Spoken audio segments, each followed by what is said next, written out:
हातात घेऊन हे असं काढणं आणि हे असं म्हणजे करणं हे खूप म्हणजे अभिमानास्पद. हे कमरेला बांधून नेणारं जांभी आहे. ह्याला तुम्ही पाहाल की ह्याच्यामध्ये कमरेसाठी याचे हुकसुद्धा केलेले आहेत. तर हे कमरेला इथं साईडला वापरलं जातं. वाघनखं म्हणजे वाघाची नखं जशी असतात त्या पद्धतीने त्याची पोलादी पाती बनवली होती. हे स्वतःच्या संरक्षणासाठी हे असं पकडलं जातं. ज्यावेळेला त्याला मारायचं आहे किंवा अडवायचं आहे तर ही वरची बाजू ढाल म्हणून येते. हाय हॅलो नमस्कार, मी दिव्या तरुण भारतमध्ये तुमचं स्वागत आहे. आज आपण आलोय कोल्हापुरातील शिवाजी पेठ इथल्या शिवाजी तरुण मंडळ इथं भरवलंय शस्त्र प्रदर्शन. या शस्त्र प्रदर्शनामध्ये आपल्याला अनेक प्रकारचे शस्त्र बघायला मिळणार आहे, ज्यामध्ये शिवाजी महाराज जी युद्ध करण्यासाठी शस्त्र वापरत होती ती आपल्याला आज पाहायला मिळणार आहेत. आपण अँटिक पीस म्हणून वेगवेगळी शस्त्र पाहतो, पण या प्रदर्शनाचा एक मुख्य हेतू आहे जो की शिवाजी महाराज जे युद्ध काळामध्ये वेगवेगळ्या प्रकारची शस्त्र जी वापरत होती ती लहान मुलांना किंवा एक वारसा पुढे नेण्यासाठी हे शस्त्र प्रदर्शन भरवण्यात आले. आणि आज आपण या शस्त्र प्रदर्शनातील महत्त्वाची जी काही शस्त्र आहेत ती सगळी पाहणार आहोत. चला तर मग पाहूया. आपण आलोय आता एक शस्त्र प्रदर्शन आहे, यामध्ये शिवकालीन शस्त्र आपल्याला बघायला मिळणार आहेत. आणि आता आपल्यासोबत आहेत शस्त्रसंग्राहक संदीप लाडसर, यांच्याशी आपण बोलणार आहोत. आणि वेगवेगळ्या प्रकारची शस्त्र आपल्याला आज इथं बघायला मिळणार आहेत आणि ती कोणकोणती शस्त्र आहेत किंवा त्याचा उपयोग काय आहे हे यांच्याकडून आपण जाणून घेऊया. चला आता सर, आम्ही आतमध्ये जसा प्रवेश करतोय तसं वेगवेगळी शस्त्र आम्हाला पाहायला मिळतात. तर या शस्त्रांचा काय उपयोग आहे किंवा तुम्ही हे कधीपासून सुरुवात केली काय सांगाल? हे 30 वर्ष झालं सुरुवात केली. म्हणजे आमचे हे वाडवडिलाचेच काही शस्त्र होते आणि त्याच्यानंतर आपलं मर्दानख्याचं स्वतःचा संघ आहे. आणि मुलांना सराव घेताना असं लक्षात आलं की जी आता नवीन शस्त्र येतात त्याला काही तलवारी असतात, त्या तलवारी म्हणजे ह्या रिअल जुन्या तलवारी अशी मुलांची एक भावना झाली. मग त्यांना रिअल काय, ओरिजिनल तलवारी कोणती, ओरिजिनल शस्त्र कोणती असतात हे दाखवण्याचा छोटासा प्रयत्न म्हणून आम्ही ही शस्त्र थोडीशी जमवली. त्याच्यातून मग हे छोटंसं शस्त्र प्रदर्शन आपलं सुरू झालं. आता कोणत्या प्रकारची आहेत शस्त्र? ह्याला पट्टीचा तलवार म्हणतात. तलवारीची पाती जी असतात ही सगळीकडे बहुतांशी सारखीच असतात. काही पात्यांना नाळ असते तर काही पात्यांना नाळ नसते. तर ह्या तलवारींची ओळख कुठून पाहायची तर ह्या तलवारींची ओळख मुठीपासून पाहायची. ह्याला पट्टीचा तलवार म्हणतात. ह्याची मूठ जी असते ती लोखंडाची असते, पातं पोलादी असतं आणि वक्र ही तलवार असते. पूर्ण सरळ नाही आहे, पूर्ण वक्र पण नसते, तर थोडीशी वळणदार असते. ही तोंडाच्या बाजूला ब्रॉड असते आणि मध्यभागापासून इकडे एकसारखी समान याचं पातं असतं. याला पट्टीचा तलवार असं म्हटलं जातं. याचा उपयोग नेमका कशासाठी? ही युद्धासाठी तलवारी वापरल्या जायच्या. जसं जसं आता ही जे ह्याला तुम्ही मूठ पाहताय ह्याला इथं संरक्षण कव्हर नाही आहे. तर ह्या पूर्वी अशा मुठी असायच्या. ज्यावेळेला युद्ध करताना लक्षात यायचं की बाबा आपल्या मावळ्यांची बोटं छाटली जातात, बोटांना आघात होतो, त्यावेळेला एक एक सुधारणा होत गेल्या. मग त्या हळूहळू सुधारणा तुम्हाला मी दाखवत जाईनच. मग त्यावेळेला याचा पर्ज आलं, ह्याला मिरची आली, मग त्याचाही हातघाईच्या वेळेला फार मोठा उपयोग केला जायचा. आता ही ढाल आपण बघतोय, ही मोठी ढाल आणि ही छोटी, असं वेगवेगळं काय? ह्या ज्या ढाली आहेत या ज्या ढाली युद्धासाठी वापरल्या जाणाऱ्या ढाली आहेत. म्हणजे ज्यावेळेला आपण दानपट्टा, तलवार अशा वस्तू घेतो त्यावेळेला आपण ज्यावेळेला तलवार वापरून शत्रूला मारून ज्यावेळेला आपण पाठीमाग घेत असतो त्यावेळेला स्वतःचं संरक्षण करण्यासाठी आणि समोरच्याचा आघात झेलण्यासाठी ह्या ढालीचा वापर केला जातो. लोखंडाच्या ढाली असायच्या, त्याच्यानंतर गेंड्याच्या कातडीची असायची, रेड्याच्या कातडीची असायची, हत्तीचे कातडीची असायची. ही जी कातडी आहे ती जाड असायची, त्यामुळे वार जरी बसले तर ते तुटत नव्हतं. मग त्यांच्या प्राण्यांच्या कातड्यांपासून सुद्धा ढाली बनवल्या जायच्या. तशी ही लोखंडाची पोलादाची ढाल आणि कातड्यांची ढाल अशा 2 प्रकारच्या ढाली सध्या सगळीकडे पाहायला मिळतात. मग ही कोणती कातडीची? हे आता आपण नवीन पद्धतीच्या बनवलेल्या आहेत की जेणेकरून पूर्वीच्या ज्या ढाली आहेत एवढ्या काळाच्या त्या आपल्याकडे उपलब्ध होत नाहीत. पण चमडी ढाल कोणती हे जर पाहावयाचं जर झालं लोकांना तर ते पाहायला मिळावं म्हणून आपण हे आता रेड्याच्या कातडीचे ढाल बनवलेले आहे. रेड्याच्या कातडीची म्हणजे आहे ती. हो. या शस्त्राकडे बघितलं की काहीतरी आपल्याला युनिक वाटते. ह्याचा उपयोग कशासाठी होते? हे शस्त्र जे आहे ह्याला तलवारीची मूठ असते आणि वरती जे फळ असतं त्याला पाकळ्या म्हटल्या जातात. हे शस्त्र जे आहे ते गुर्ज आहे. या गुर्जाचा वापर चिलखत घातलेले जे सैन्य येतात किंवा आपले शत्रू येतात, तर एक चिलखत घातलेला शत्रू किमान 100 सैन्यांना मारू शकतो. एवढी ताकद त्याच्यामध्ये असते, कारण त्याला वारच लागत नाही, त्यामुळे तो कंटिन्यू मारत सुटतो. पण अशा चिलखत घातलेल्या शत्रूंना जर आपल्याला काबीज करायचं झालं तर काय करायला लागेल, तर त्याचं पहिल्यांदा चिलखत फोडलं पाहिजे. त्याला पाडून मारून कुस्तीचे डावपेच आखून त्याला चिलखत फोडायला पाहिजे. मग चिलखत कशानं फुटणार, तर तलवारीनं कधीही चिलखत फुटत नव्हतं. त्यासाठी अशा वजनदार वस्तूंचा वापर केला जायचा. हा गदेतलाच एक प्रकार आहे. गदा जशी फिरवतो तसंच हे फिरवून मारायचं असतं. आणि ह्या ज्या पाकळ्या आहेत हे चिलखतवर मारल्यानंतरच ते चिलखत फुटायचं. चिलखत फुटल्यानंतर हे जे समोर तुम्हाला टोक दिसतं, ते टोकानं मग समोरच्याला आघात करायचा, की जेणेकरून तो परत येऊन मारू नये. ह्याचा एक आघात जरी बसला तर गदे एवढी ताकद त्याला लागते. तर मंडळी, आपण इथं शस्त्र बघायला आलोय आणि आपल्याला सुरी म्हटलं की चाकू, जो आपण किचनमध्ये जो सुरी वापरतोय तेवढीच आपल्याला सुरी माहिती आहे. पण इथं अनेक प्रकारच्या सुरी आहेत ज्या शिवकालीन युद्धामध्ये म्हणजे युद्धामध्ये आपण त्या वापरत होतो. तर याबद्दल आपण त्यांना विचारूया की कसं काय हे वेगवेगळ्या पद्धतीचं. सहजसामान्य माणूस जर पाहायला गेला तर ह्याला सगळ्याला चाकूच म्हणणार. कारण आता सर्वांच्या समज असा असतो की हे सगळं पाहिल्यानंतर नाही हे चाकूचे प्रकार आहेत. पण ॲक्च्युली हे वेगवेगळे प्रकार आहेत, म्हणून आम्ही ह्याच्यामध्ये ते सगळं लावलेलं आहे. आता आपण जे पाहणार आहे याला म्हणतात सुरी. ही सुरी असे ही प्लेन असते, समोरच्या बाजूला धार असते, दोन्ही बाजूला धार असते, मध्ये एक नाळ असते, पाठीमागे धरायला मूठ असते. तर सुरी आणि पेशकब्ज ह्याच्यामध्ये फरक काय, तर सुरीला दोन्ही बाजूला धार येतात, तर पेशकब्जाला एका बाजूला धार येते, नाळ येते, धरायला तेवढाच आकार असतो. आता सुरा म्हटलं की मुघली सुरा हा जो आहे त्यांचे एक वैशिष्ट्य असं आहे की ते सुरे ब्रॉड असायचे, मोठे असायचे. आता हा जर पाहिला तर हा बघा किती मोठा आहे. तर हे मुघली सुरा आहेत की जेणेकरून ते ब्रॉड आहे आणि मोठे आहेत. बिछवा म्हटलं की या पद्धतीच्या गोष्टी येतात की ज्याच्यामध्ये आकार लहान असतो, नख्यासारखा त्याला आकार दिलेला जातो आणि त्याचा वापरसुद्धा शत्रूवर आघात करण्यासाठी होतो. आता बिछवा आणि जांभियामध्ये प्रकार, तर जांभिया हा दोन्ही बाजूला धार पण असतो आणि सिंगल बाजूला धारसुद्धा असतो. तर याचा वापर जो आहे तो समोरच्या शत्रूला हात घ्यायच्या लढाईच्या वेळेला हे छुपशस्त्र म्हणून आपण अचानकपणे काढू शकतो आणि कुठेही हाताळण्यासाठी, शरीराच्या भोवती कुठेही हाताळण्यासाठी सोयीचं राहतं आणि यानं आपण स्वतःचा बचाव करू शकतो. असे हे वेगवेगळे सुऱ्या, पेशकब्ज, जांभिया, बिछवा याचे हे प्रकार आहेत. मला तुम्हाला हे विचारायला आवडेल की आपले शिवाजी महाराज कोणती तलवार वापरायची, कोणत्या प्रकारची? शिवाजी महाराजांचं खास बघितलं तर धोप आवडतं शस्त्र. हे महाराजांच्या काळापासूनच बनवलं गेलं. ज्या वेळेला सगळ्याच तलवारींची उंची समान असायची, तर आपल्या भागातले जे मावळे असायचे त्यांची उंची कमी आणि जे शत्रू यायचे त्यांची उंची जास्त. त्यामुळे तलवारी समान 3 फुटाच्या असल्यामुळे त्यांचे आघात आपल्या मावळ्यांना जास्त लागायचे, त्यामुळे आपले मावळे गंभीर जखमी व्हायचे. मग महाराजांनी एक युक्ती काढून काय केलेलं आहे की पाथ्यांची रुंदी जी आहे ती कमी केली आणि लांबी वाढवली, वजन तेवढंच ठेवले की जेणेकरून हाताळण्यासाठी सोयीचं होईल, पण रुंदी कमी करून लांबी वाढवली. 3 फुटाची तलवार ही 42 इंचाची केली. त्यामुळे 6 इंचाचा आघात जो आहे तो शत्रूला सहजरित्या आपला लागू शकतो, त्याला वार लागू शकतो. अशा पद्धतीची ही मराठ्यांचं खास आकर्षण असलेली ही धोप तलवार. तर आता आपण पाहतोय की हे जबरदंड आहे.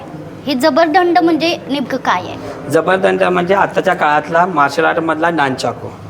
आताचे जे मार्शल आर्टमध्ये नानचाकू वापरलं जातं समोरच्याला शरीराला इजा करण्यासाठी, आघात करण्यासाठी, तसा हा पूर्वीच्या काळाचा नानचाकूच, म्हणजे त्याला दुसरं नाव आहे जबरदंड.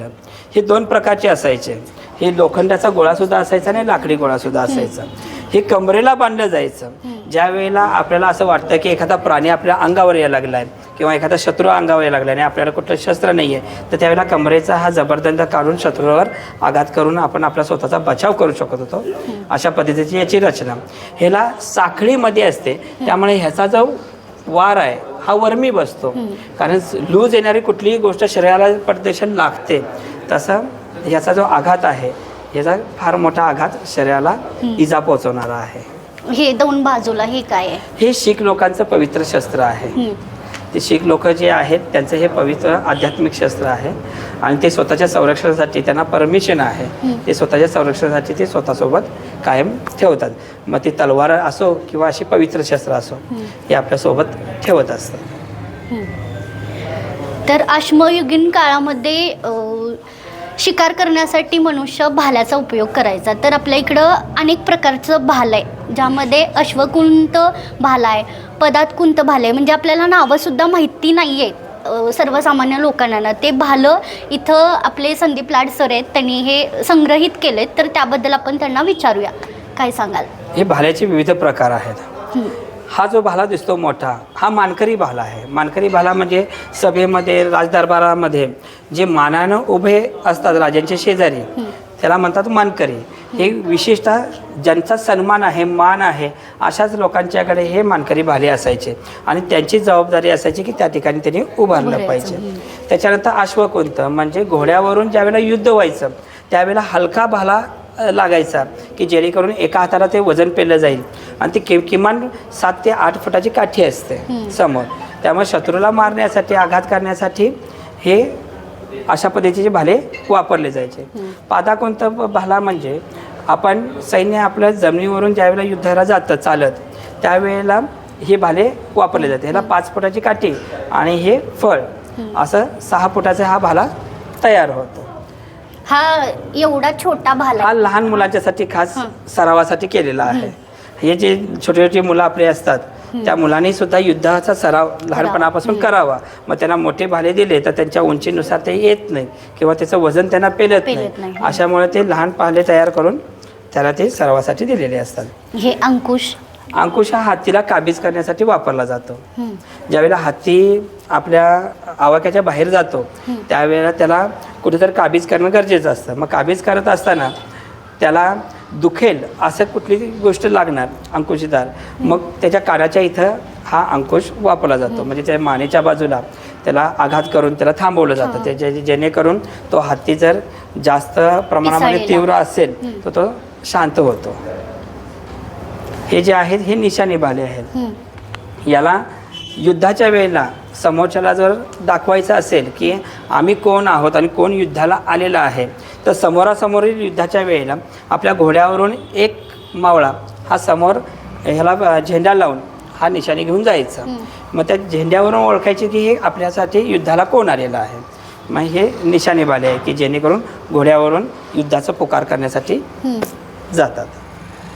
आणि हा पण मानकरी भालाचा आहे. म्हणजे हा वेगळा आणि हा वेगळा काय आहे त्याचं हे वैशिष्ट्य म्हणजे काय पूर्वीपासून आलेले आहेत. हा थोडासा डिझाईन मध्ये आहे हा आणि हा पूर्वीच्या भाल्यांमध्ये मर्ज होणारा भाला आहे. ह्या संग्रहालयामध्ये अशी कोणती गोष्ट आहे जी युनिक आहे आणि ती लोकांपर्यंत पोहोचलेली नाही आणि या माध्यमातून तुम्हाला ती लोकांपर्यंत पोहोचवायची आहे, कोणती आहे अशी? आता हा 350 वर्षापूर्वीचा भाला पट्टा आहे. आता ह्याला लोक दानपट्टा म्हणतात, पण दान हे वेगळं शस्त्र होतं आणि पट्टा हे वेगळं शस्त्र आहे. ह्याला आपल्या महाराष्ट्र राज्यानं भारतातलं आपल्याला गौरवशाली आपलं राज्य आहे की एखाद्या शस्त्राला राज्यशस्त्र म्हणून घोषित करणारं भारतातलं एकमेव राज्य म्हणजे महाराष्ट्र. आणि एकनाथ शिंदे साहेबांच्या नेतृत्वाखाली या पट्ट्याला राज्यशस्त्र म्हणून घोषित केलं गेलं. तर हा आपला पट्टा आताच्या ह्याच्यामध्ये त्याला अपशब्द दुसरा शब्द आलेला आहे तो दानपट्टा. शिकारीसाठी वापरतात धनुष्यबाण. हा धनुष्यबाण शिकारीसाठी युद्धासाठी वापरला जाणारा धनुष्यबाण आहे. इथं आपल्याला मिळतं सगळ्यात युनिक म्हणलं तर अरबी शमशेर. याला पूर्ण अर्धचंद्र याचं पाता आहे आणि मूठ जी आहे त्या उंटाच्या हाडापासून त्याची मूठ बनवलेली आहे. म्हणजे त्या मुठीला उंटाचा हाड लावलेला आहे.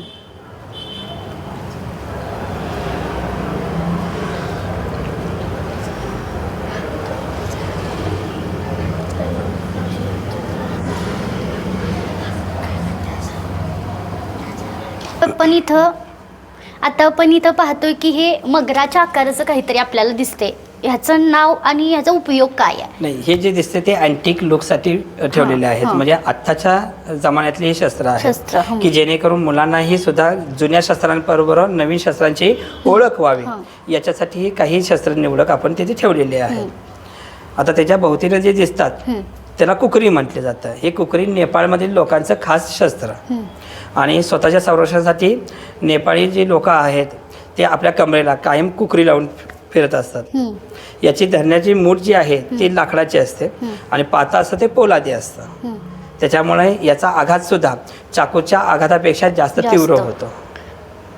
मग युद्ध काळातच वापरायचं की अजून वेगळं काही कारण युद्ध आहे काळापासून त्यांचं ते शस्त्रच आहे. युद्धामध्ये सुद्धा ते वापरलं जायचं, हातघाईच्या लढाईमध्ये सुद्धा ते वापरलं जायचं आणि आता सध्या ते स्वतःच्या संरक्षणासाठी सुद्धा कुकरीचा वापर स्वतः करतात. आपल्याला इकडं खुरप्यांचं विविध प्रकार दिसत आहेत आणि आपल्याला माहिती आहे की शेतामध्ये आपण एकच खुरपं वापरतोय, पण इथं वेगवेगळ्या प्रकारची खुरपे आहेत आणि त्याबद्दल काय सांगाल सर? ही जी खुरपी आहे ती शेतीसाठी वापरलेल्या अवजारांपैकी एक आहे. काही खुरपी हे भांगलणीसाठी वापरली जातात, तर काही खुरपी आपले कापणीसाठी वापरली जातात. तर काही खुरपी जे आहेत त्यातले गवत कापणी आणि बाकीच्या इतर गोष्टीसाठी वापरली जातात. आता ही खुरपी हा शेतकऱ्यांचा प्रमुख शस्त्रच म्हटलं जाईल, पण त्याच्या संरक्षणासाठी सुद्धा ह्याचा वापर मोठ्या प्रमाणामध्ये होतो. ज्या वेळेला शेतामध्ये जातात त्यावेळेला खुरपं हेच त्यांचं शस्त्र असतं आणि त्या शस्त्रांनाच ते स्वतःचं संरक्षण करू शकतात. तर ही बाजू आहे की स्वतःच्या जीवनशैलीला सुद्धा सावरण्याचं आणि स्वतःचं जीवनाला सुद्धा वाचवण्याचं काम या शस्त्राच्या माध्यमातून होऊ शकतं. आता आपण पाहतोय की इथं काठी सुद्धा आहे आणि काठीचा सुद्धा आपण युद्ध काळामध्ये वापर करतोय, तर ह्या काठीबद्दल काय सांगा? ही जी काठी आहे ही वेत काठी आहे. हे पूर्ण समान वेत असतं, म्हणजे दोन्ही बाजूला याचं वजन समान असतं. पूर्ण शस्त्राची जननी म्हटलं तर ती काठी आहे, कारण ज्यावेळेला शस्त्र नव्हते त्यावेळेला काठीचाच वापर शस्त्र म्हणून केला जायचा. तर ह्याच्याच साहाय्यानं विविध शस्त्रांची निर्मिती झाली म्हणायला काही हरकत नाही आहे. आता आपण पाहतोय की तलवारीच्या मुठी आहेत ह्या वेगवेगळ्या प्रकारच्या केल्यात आणि इथं जी आहे ती चांदीचं वर्क लावलेलं केले. हे मुठींचं प्रकार असं वेगवेगळं काय? काही मुठी ज्या आहेत त्या युद्धासाठी वापरले जाणाऱ्या तलवारी आहेत, तर काही शोभेसाठी वापरले जाणाऱ्या आहेत. मग प्रत्येकाची आवड निवडीनुसार त्या वापरल्या गेल्या. आता ह्या ज्या मुठी आपल्याला दिसतात, हे जे तलवार दिसतात त्या तलवारीच्या मुठींना चांदी काम केलेलं आहे आणि चांदीचा वर्क पूर्ण त्या तलवारीमध्ये आहे आणि ही त्या काळी युद्धासाठी सुद्धा वापरली गेली असावी कदाचित. आणि शोसाठी म्हणजे आपण सुशोभीकरणासाठी आपण एखादी वस्तू आपण सोबत काय घेऊन जातो अशासाठी सुद्धा हे याचा वापर केला गेला असावा. मंडळी, आपल्याला माहिती आहे की आपण कुऱ्हाड म्हटलं की एक लाकूड तोडण्यासाठी कुऱ्हाडीचा वापर करतोय, पण आपल्या युद्ध काळामध्ये आपले जे युद्धकार होते ते कुऱ्हाडीचा वापर युद्ध करण्यासाठी सुद्धा वापरत असायचे आणि इथं वेगवेगळ्या प्रकारच्या कुऱ्हाडीचं डिझाईन आपल्याला पाहायला मिळते. तुम्ही पाहू शकताय.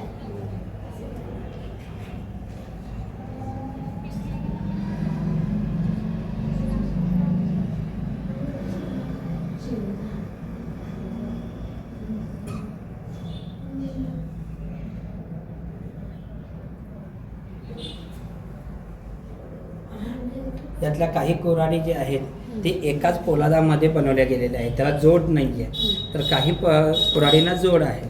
या ज्या वरच्या दोन दिसतात 1, 2 हे जोडमध्ये आहेत. तर हे अखंड पोलादामध्ये एकाच पोलादामध्ये बनवलेल्या कुऱ्हाडी आहेत. या आपल्या स्वतःच्या संरक्षणासाठी सुद्धा आणि बाहेर गेल्यानंतर शेती कामासाठी सुद्धा याचा वापर केला जायचा. आपण म्हणतोय की कट्यार काळजात घुसली आणि आता इथं आपल्याला कट्यार पाहायला मिळते आणि वेगवेगळ्या प्रकारच्या कट्यार इथं आहेत. लहान मुलांची कट्यार वेगळी आहे, मुघल काळात जी वापरली जायची ती कट्यार वेगळी आहे. अशा वेगवेगळ्या प्रकारच्या कट्यार आपल्याला इथं बघायला मिळतात, ज्यामध्ये नक्षीदार सुद्धा आहेत. तर सर, या कट्यारांबद्दल काय सांगाल? कट्याऱ्यांचे वेगवेगळे प्रकार आहेत. ज्या लहान कट्यारे आपल्याला इथं समोर दिसतात त्या लहान मुलांच्यासाठी आहेत. त्यांच्या हाताच्या मापाच्या बनवलेल्या कट्यारे आहेत. त्या महिलासुद्धा वापरत होत्या, मुली, महिला, त्याच्यानंतर लहान मुलं. ह्याच्यामध्ये मराठा कट्यार ह्याला डिझाईन फार नसते, त्याला नाळ असते, त्या एकाच साच्यामध्ये अखंड बनवलेली असते. ही जी कट्यार दिसते ती एकाच साच्यामध्ये अखंड आहे, ह्याला कुठेही जोड नाही. तर मुघल कट्यारचं वैशिष्ट्य असं आहे की त्याला जोड असतो, त्याला हा खालचा भाग वेगळा आणि वरचा भाग वेगळा असतो, ह्याला जोड असतो. मुघल कट्यार ह्या डिझाईनमध्ये जास्त येतात, त्याला नक्षीदार काम जास्त असतं आणि मराठा कट्यारला नक्षीदार काम नसतं. कमी असतं म्हणजे नसतंच का? नसतं. हे आता बघतोय आपण, हे दातच आहे का? हां, हस्तिदंत व्याघ्रमुठ त्याची आहे आणि त्याला हस्तिदंतानं सुशोभीकरण केलेलं आहे आणि ह्याच्या पाथ्याच्या वरती हे देवी देवतांचे चित्र आहेत. तर याचा वापर पूर्वी एखाद्या धार्मिक कामासाठी व एखाद्या चांगल्या कार्यासाठी या तलवारीचा वापर केला जायचा.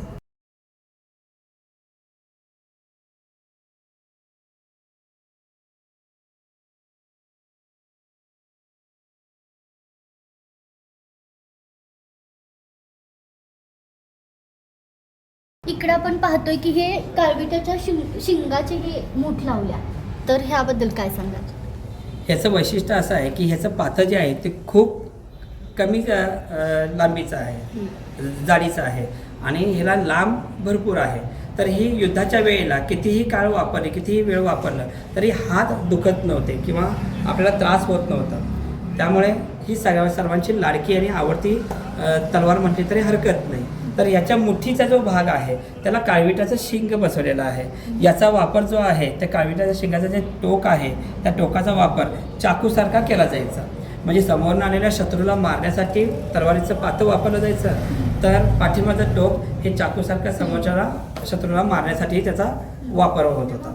तर पूर्वीसुद्धा प्राण्यांच्या विविध अवयवांचा उपयोग शस्त्रांमध्ये कसा होईल याचाही पूर्वी विचार केला जायचा की आपल्याला हे जे शस्त्र मिळतात आणि हे प्राणींचा वापर या शस्त्रांमध्ये कसं कन्वर्ट केला जाईल.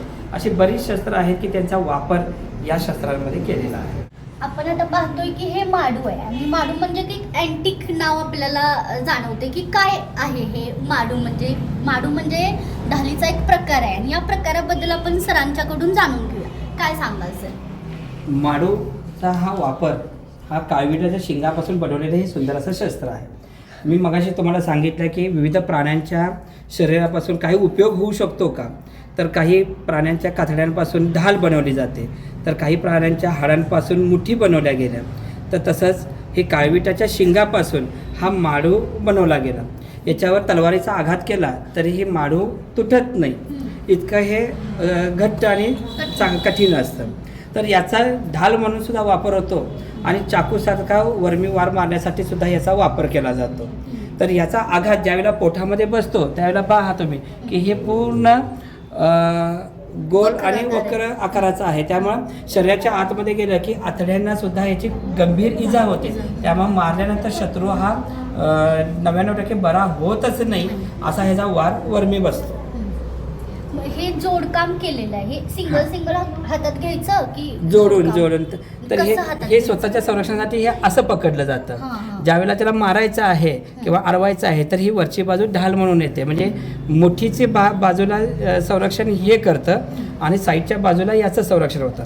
म्हणजे किमान तुमचं 2 ते 2.5 फुटापर्यंतचं संरक्षण हे ढालीच्या स्वरूपात होतं. शत्रूच्या तलवारीचा वार, पट्ट्याचा वार, कोणत्याही शस्त्राचा वार अडवल्यानंतर त्याच शस्त्रानं परत आपण त्याला मारू शकतो. अशी सुंदर रचना केलेलं हे माडू आहे.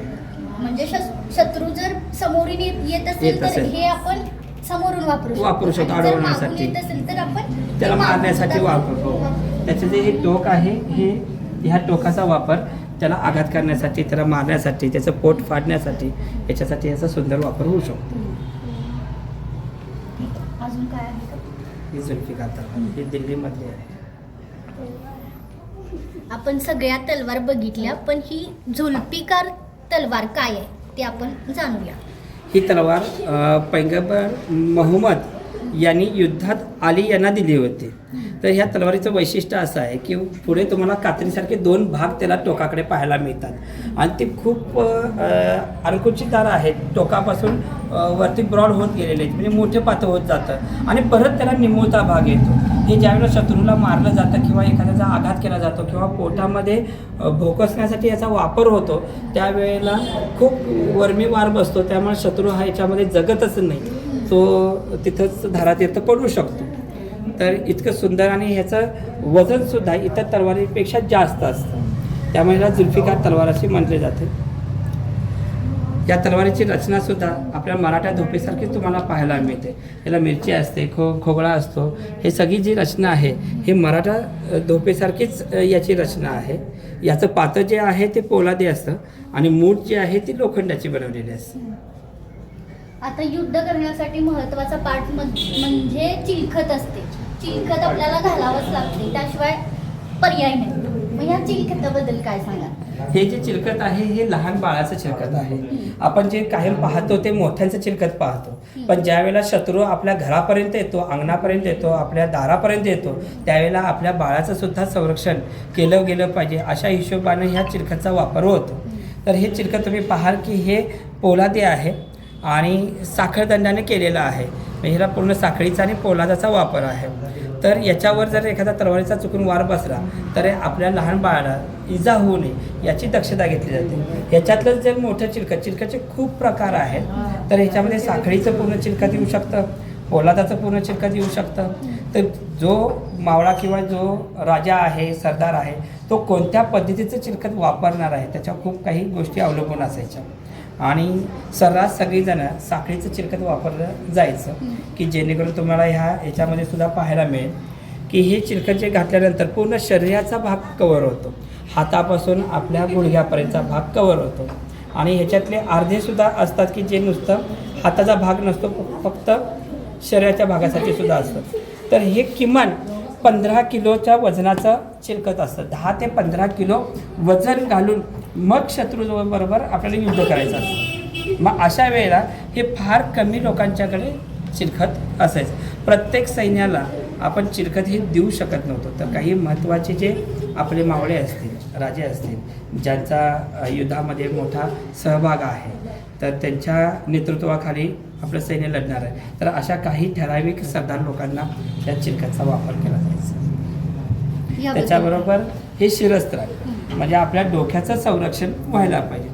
जर एखादा जर आघात मोठा झाला तर डोक्यावरचा आघात झाला तर आपण लवकर युद्धातून बाहेर पडतो किंवा आपण गतप्राण होऊ शकतो. तर अशा वेळेला आपल्या डोक्याचं सुद्धा संरक्षण होण्यासाठी या शिरस्त्रांचा वापर झाला गेला. म्हणजे खास करून मेंदूला इजा झालं की माणूस जगू शकत नाही. आणि हे पाठीमागे जे दिसतं ते मानेच्या वापरासाठी आहे. याच्यामुळं पूर्ण मानेवर झाकून जाते. त्यामुळं जरी आघात केला, कोणी मारलं तरी जास्त वेळ आपण त्याच्याबरोबर युद्ध करू शकतो. हे आपल्या स्वतःच्या शरीराला बचाव करण्यासाठी ह्या विविध गोष्टींचा इथं वापर केलेला आहे.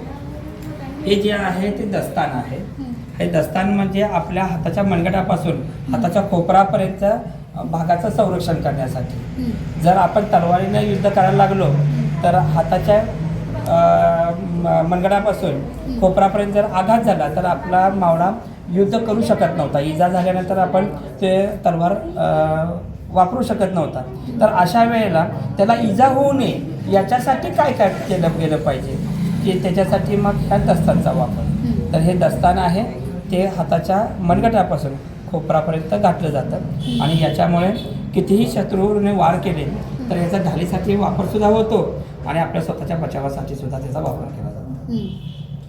म्हणजे हातात जर समजा आपली तलवार असेल तर तलवारीच्या मुठीमुळं आपल्या हाताचा हे होतं, बोटांचा बचाव होतो. त्याच्यानंतरचा मग हा राहिलेला भाग कशानं बचाव होणार तर ते हा दस्तान म्हणजे हे वरती येते, हे खाली येतं. म्हणजे हे या पद्धतीनं घातलं जातं. असं हे इथं येतं. हे मूठ फिरण्यासाठी इथं जागा राहते आणि हे पूर्ण खोपरापर्यंत येते. समजा एखाद्या वार बसला तर आपण हाताला सुद्धा त्याला अडवू शकतो. आपल्याला माहिती आहे की शिवाजी महाराजांच्या हातात कायम वाघनख असायचं. तर या वाघनख्याचा उपयोग नेमका ते कसा करायचं हे आपण आता सरांकडून जाणून घेऊयात. काय सांगाल सर? हे जे वाघनख आहे हे शिवाजी महाराजांच्या एकाच युद्धामध्ये अफझलखानाच्या वधावेळी वापरलं गेलेलं शस्त्र आहे. त्याच्यानंतर कोणत्याही पुस्तकामध्ये किंवा लेखनामध्ये त्याचा परत उल्लेखच आला नाही. तो त्यावेळेला एकाच वेळेला त्या एकाच युद्धासाठी हे बनवलेलं खास शस्त्र. वाघनखं म्हणजे वाघाची नखं जशी असतात त्या पद्धतीनं त्याची पोलादी पाती बनवली होती. ती आपल्या हाताच्या बाजूला मर्ज होऊन जायची, म्हणजे दिसत नव्हते. वरती अंगठीचा आकार दिला गेला होता की जेणेकरून सहजरित्या जरी हात नेला तर ते समोर शत्रूला वाटलं पाहिजे की अंगठ्या आहेत, पण आतमध्ये ते शस्त्र हे कळत नव्हतं. अफजल खानाचा वध हा या शस्त्राच्या माध्यमातून करण्यात आला होता. आणि हे आत्ता सध्या आपल्या कोल्हापूरमध्ये सुद्धा पाहण्यासाठी शाहू जन्मस्थळामध्ये उपलब्ध आहे. हे वाघनख्यामधलाच हा दुसरा प्रकार आहे. वाघनख्या प्लस याला बिछवा, हे दोन्ही शस्त्र त्याच्यात अटॅच आहे. बिछवा हा चाकूसारखा त्याचा वापर होतो समोरच्या शत्रूला मारण्यासाठी, आणि वाघनख्याचा जो आघात आहे तो फार खोलवर जात नाही, हा वरच्यावर आघात येत असतो. त्यामुळे वाघनख्यानं नुसतं जखमी करता येतं पण मारता येत नाही. तर मारायचं झालं तर त्याला बिछवा हा ॲडिशनल एक गोष्ट आहे की ज्याच्यामुळं वाघनख्यानं त्याला आघात करायचा आणि बिछवेनं त्याला मारायचं, असं दोन्ही शस्त्रांचं कॉम्बिनेशन म्हटलं तर हे वाघनख बिछवा. पण हे घालताना सुद्धा आपल्याला प्रॉब्लेम येणार की ते कसं एकच असायचं, त्यामुळे हे आपण असं घालू शकत होतो, पण हे कसं घालायचं? हे प्रत्येकाच्या हाताच्या रचनेप्रमाणे ते शस्त्र बनवले जातं. ज्यांच्या हाताची बाजू मोठी आहे तर त्यांच्या बाजूच्या प्रमाणे हे शस्त्रांची रचना केली जाते.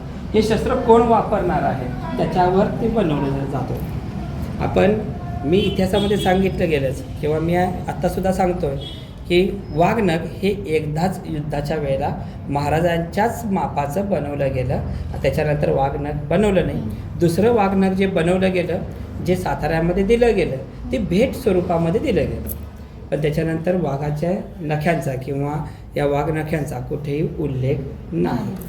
त्यामुळं परतच्या काळामध्ये कोणी बनवलं असेल किंवा कोणी मारला असेल हे इतिहासामध्ये सुद्धा त्याची नोंद नाही. मग अशी मी म्हटलं की वाघनखा शिवाजी महाराज कायम वापरायचे, म्हणजे ते कायम वापरत नव्हते. ज्यावेळेला अफजल खानाचा वध म्हणजे ते भेटीला गेले आणि त्याच वेळेला त्याचा वध केला, त्याचा एकदाच वापर झाला. एकदाच. आपण हे सुद्धा पाहतो. हे नेमकं काय आहे? हे आणि हा जांभिया आहे. जांभिया हे शस्त्र जे आहे हे छोटं शस्त्र असतं. हे कमरेला बांधून नेणारं जांभिया आहे. ह्याला तुम्ही पाहाल की ह्याच्यामध्ये कमरेसाठी याचे हुकसुद्धा केलेले आहेत. तर हे कमरेला इथं साईडला वापरलं जातं आणि आपण जसा बेल्ट घालतो तसं ते भोवतीने येतं. ज्या वेळेला अचानक कोणी आघात करताना आपल्याला समोरच्याला मारायचं असतं त्यावेळेला परदेशाने हे जांभिया काढला आणि समोरच्यावर आघातसुद्धा ह्याचा होऊ शकतो. हे इतकं छान आणि सुंदर शस्त्र म्हणजे जांभिया. आपण आता हे सुद्धा पाहतोय, धोप तलवार घेऊ शकते का? हो. म्हणजे हे असं तलवार हातात घेऊन हे असं काढणं आणि हे असं म्हणजे करणं हे खूप म्हणजे अभिमानास्पद आहे आणि हे आपले शिवाजी महाराज करायचे. खूप छान आहे. आणि हे अँटिक पीस जो तुम्ही म्हटला की धोप तलवार ही आपली मराठा सगळे वापरायचे, तर त्यापैकी आहे. पण ही आधीची त्याची प्रतिकृती आहे, अर्थात त्याची बनवलेली प्रतिकृती आहे. ओरिजिनल धोप जे आहे ते तुमच्या शेजारीचं आहे. ह्या ज्या आहेत ह्या ओरिजिनल धोप आहेत. याच्याने त्याची प्रतिकृती तुम्हाला सेम पाहायला मिळेल. ही फक्त अँटिक पीस म्हणून वापरलं जातं आता. आणि ओरिजिनल पाहायचं झालं तर ह्याच्यामध्ये येतं. ही आपल्याला हातात घेऊन उचलणं सुद्धा कठीण वाटतंय. त्या काळी महाराज आपले यानं युद्ध करायचे आणि ते युद्ध जिंकायचे सुद्धा. म्हणजे खूप ही अभिमानास्पद आणि अंगावर शहार येणारी गोष्ट आहे. खूप छान आहे. करूया का कट? हे घालणं सुद्धा अवघड जाते. त्याला पूर्ण हात मोठे काढावे लागतात. हां. आणि याची रचना तेवढ्यासाठी 42 इंचाची केली होती, कारण आपल्यासारखे उंचीनं कमी असलेल्या सैन्यांना सुद्धा समोरच्या शत्रूला मारण्यासाठी तिथपर्यंत हात जात नाही, तर पाताची लांबी गेल्यानंतर पाता तरी जाईल म्हणून याची लांबी वाढवली. पण लांबी वाढवल्यानंतर आता कसा प्रॉब्लेम झाला काढायला किंवा ठेवायला? त्यावेळी एकदा तलवार काढल्यानंतर मॅन कधीच करत नव्हते. मॅन हे युद्ध संपल्यानंतरच व्हायचं. त्यामुळे एकदा जर मॅनातून तलवार उसळली तर ते शत्रूला म्हणजे प्राण घालवण्यासाठी त्याचा वापर असायचा. त्यामुळं एकदा जर त्याची तलवार काढली तर ते किती वेळ त्याचं युद्ध चालेल याचा नियम नव्हता. पण आपल्या मावळ्यांना स्वतःच्या संरक्षणासाठी केलेली सुंदर रचना म्हणजे हे आपली धोप. आज तुम्ही आम्हाला तुमचा वेळ दिलात आणि एक शस्त्र संग्राहक म्हणून एक पिढ्यानपिढ्या तुम्ही शस्त्र तुमची सांभाळताय आणि ते एक नव्या पिढीला तुम्ही माहिती करून देताय की हे शस्त्र आणि या शस्त्राचा उपयोग युद्ध काळात कसा केला जात होतो ते लोकांपर्यंत किंवा लहान मुलांना त्याची एक संस्कार त्या युद्धाचं व्हावं यासाठी तुम्ही प्रयत्न करताय. हे नक्कीच प्रयत्न तुमचे खूप मोलाचे आहेत आणि तुमचा संदेश जो आहे तो सुद्धा खूप मोलाचा आहे. तुम्ही आम्हाला अमूल्य तुमचा वेळ दिला त्यासाठी